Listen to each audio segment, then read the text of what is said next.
কলকাতা হাইকোর্টের প্রাক্তন বিচারপতি বর্তমানে বিচার সভার দ্বারস্থ। বিচারপতির পদ থেকে অবসর গ্রহণ করে রাজনীতিতে পা দিয়েছেন অভিজিৎ গঙ্গোপাধ্যায়। তমলুক থেকে হয়েছেন বিজেপি প্রার্থীও।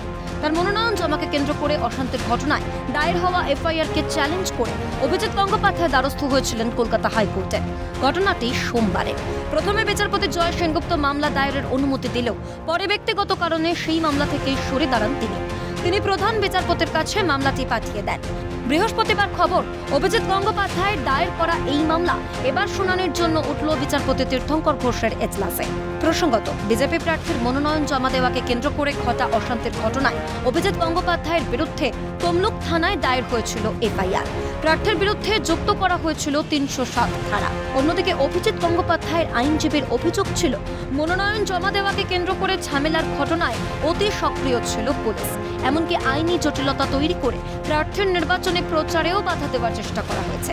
এখন দেখার, প্রাক্তন বিচারপতি হাইকোর্টের দ্বারস্থ হলে মামলা এক এজলাস থেকে অন্য এজলাসে যাওয়ার পর অবশেষে মামলা আগামী দিনে কোন দিকে এগোয়। অভিরূপা হাজরার রিপোর্ট, ক্যালকাটা নিউজ।